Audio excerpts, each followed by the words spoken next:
Hello, and welcome to the starter class on the Camera Animation Tool extension. In this tutorial, I'll be walking you through how to animate cameras to slide, move, adjust, and zero in on the action. Ready to get started? Let's begin.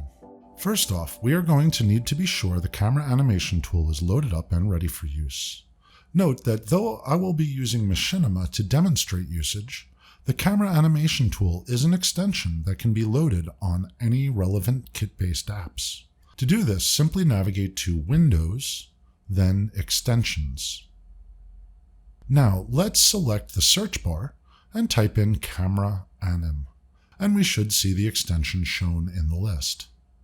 Select and enable it. Great. Now close the window and we're all set. Fantastic. Now, let's start animating a camera. To make this meaningful, let's load up a scene where we can have a little fun. This demonstration is not content relevant, but I will be using the USD astronaut scene today if you wish to follow along. The path is Omniverse, then select either your local host or another Nucleus server, NVIDIA, then Samples, then Astronaut, and finally astronaut.usd. And let's get that open. Nice.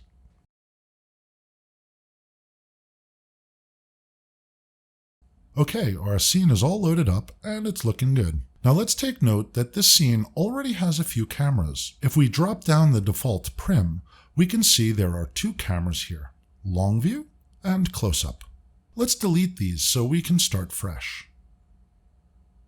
All right. We now have no cameras in our scene, and we are ready to get started. Awesome. Okay, let's go ahead and locate our Camera Animation Tool panel. If using default layout, it will be located in a tab on the bottom right of the screen. Cool. Now, in order to use the Camera Animation Tool, we're going to need a camera. Now, we could use other methods like Create Camera or Perspective, Camera, Create Camera from View. But instead, right here in the panel, we have a very convenient way to create new cameras from our current viewpoint. Let's go ahead and frame our picture, and then let's click that button. Awesome. Now, if you look in the stage, we in fact have a new camera, and if we look here, the viewport is already looking through that camera. Excellent. All right. While we're here, let's go ahead and select our camera and edit the properties. We're going to need to set up our focal distance and our f-stop so that we get a little bit of depth of field going on. Because our cameras won't be absolutely identical, we're going to have to set these numbers on our own, and I would not necessarily follow the numbers that I'm putting in here. Just kind of work with it until you get a nice sharp focus on your astronaut. Okay. This looks good for me, and I'm going to call it done right here. Great. The next thing we need to do is add some time to our animation. If you notice down here, the start and the end times are both set to 0. Let's set our end time to 1000 frames. That should be plenty enough. Great. Now that we have some time to play with, let's go ahead and add a key.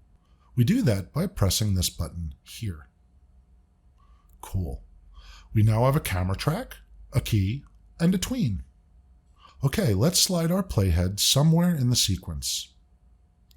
Then, let's adjust our camera to a new position. Cool. I think that should work quite nicely. Okay, let's add another key. And good. You just made your first camera sweep. Let's scrub our playhead and see what it looks like. Okay, now that we know our motion is working, let's give it a play and give it a test for speed. Probably a little slow for my liking. This thing is barely crawling along. Let's go ahead and slide our second keyframe to adjust our timing a bit. Simply click and drag. Okay. Let's give it another play. Okay, looking good. We've sped up our animation a bit and it's starting to feel right. Now, the motion between the keys is not quite what I'm looking for. Let's go ahead and right-click between the keys to expose the Interpolation and Remapping options. Interpolation will control the shape of the path, while remapping will grant options for easing in and out of a tween.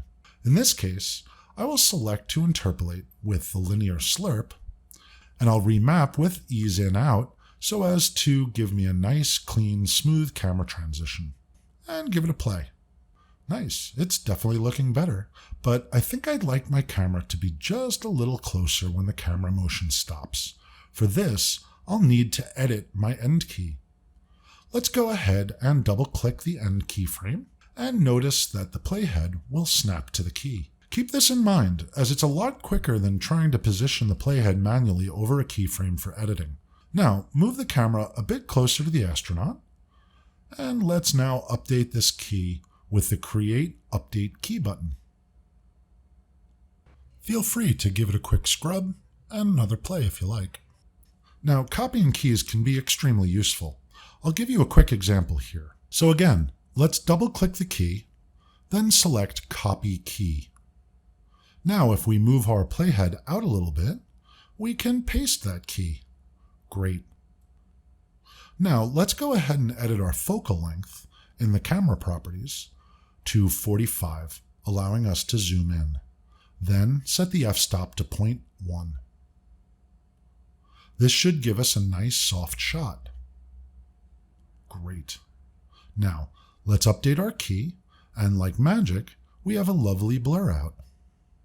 So as we can now see, the camera tool is not limited to just animating your positions. Instead, you can fully animate all aspects of the camera properties as well. Pretty cool. Okay, you have just gone through all the critical motions of using the camera animation tool and are more or less ready to begin animating your own cameras in your own scenes. However, there is one last tip I'd like to leave you with before concluding. You may notice this drop down over here, and it can be a real lifesaver in certain situations, especially if you are focused on camera and animation work. Notice that while this is set to use selection, the timeline adapts to the selection. This can be rather inconvenient at times. If you go ahead and select your camera, then select Lock to Selection, changing your selection in the stage or the viewport will no longer cause the panel to switch. Very useful. Also in this list is Lock to Viewport, which will automatically update the panel based on what camera you are viewing through. As you can see, when I select different viewing cameras, the panel updates accordingly. But if I touch anything in the stage, the panel remains unaffected. Okay, so I think that covers all the basics of the camera animation tool. You should be off to the races. Hopefully, you found this lesson fun, informative, and useful. Thank you, and bye-bye for now.